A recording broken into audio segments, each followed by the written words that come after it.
केंद्रीय मंत्रिमंडल ने रेल, हवाई यातायात और जनसंचार के क्षेत्र में विकास के लिए किए कई अहम फैसले। केंद्रीय मंत्रिमंडल ने स्वतंत्र रेल विकास अधिकरण की स्थापना को दी मंजूरी। सरकार के इस ऐतिहासिक फैसले से रेलवे में पारदर्शिता और जवाबदेही सुनिश्चित करने के लिए मिलेगा एक नियामक। एविएशन के क्षेत्र में भारत और फ्रांस के बीच हुए समझौते को भी मिली मंजूरी। मुख्यमंत्री बनने के बाद योगी आदित्यनाथ ने डीडी न्यूज को दिया पहला टीवी इंटरव्यू। कहा, शिक्षा व्यवस्था में सुधार है उनकी सरकार की सबसे बड़ी प्राथमिकता।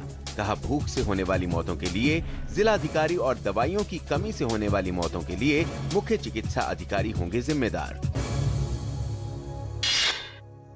शुंगलू समिति की रिपोर्ट से कटघरे में केजरीवाल सरकार।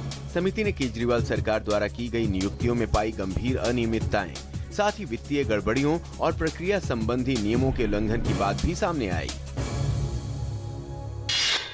प्रधानमंत्री नरेंद्र मोदी का आज झारखंड दौरा। सौर ऊर्जा परियोजना का करेंगे उद्घाटन। साथ ही साहिबगंज में गंगा नदी के तट पर एक मल्टी मॉडल परिवहन टर्मिनल की भी रखेंगे आधारशिला। राजस्थान के अलवर जिले में गौरक्षकों द्वारा कथित रूप से बर्बर तरीके से पीटे जाने के बाद एक व्यक्ति की अस्पताल में मौत। पुलिस ने मामले को लेकर 3 लोगों को गिरफ्तार किया। राजस्थान सरकार ने कहा कि कानून हाथ में लेने का किसी को अधिकार नहीं है। रिजर्व बैंक आज नए वित्तीय वर्ष की पहली द्विमासिक मौद्रिक नीति की करेगा घोषणा। उद्योग जगत और आम लोगों को ब्याज दरों में राहत की उम्मीद। संसद में विदेश मंत्री सुषमा स्वराज ने कहा, गिलगित बाल्टिस्तान सहित कश्मीर का जो भी हिस्सा पाकिस्तान के कब्जे में है वो भारत का हिस्सा है। सुषमा स्वराज ने कहा कि पूरा कश्मीर भारत का है, इसको लेकर किसी के भी मन में कोई शक नहीं होना चाहिए। सीने पर 9 गोलियां खाकर भी कमांडेंट चेतन चीता ने जीती जिंदगी की जंग। 14 फरवरी को कश्मीर घाटी में आतंकवादियों के साथ मुठभेड़ में गंभीर रूप से घायल हुए सीआरपीएफ के 45वीं बटालियन के कमांडेंट चेतन चीता को अस्पताल से छुट्टी मिल गई है। करीब 2 महीने तक एम्स के ट्रॉमा सेंटर में चेतन चीता भर्ती थे। उच्चतम न्यायालय ने तमिलनाडु की दिवंगत मुख्यमंत्री जे जयललिता के खिलाफ आय से अधिक संपत्ति के मामले में कार्यवाही बंद करने के फैसले पर फिर से गौर करने का अनुरोध करने वाली याचिका खारिज की।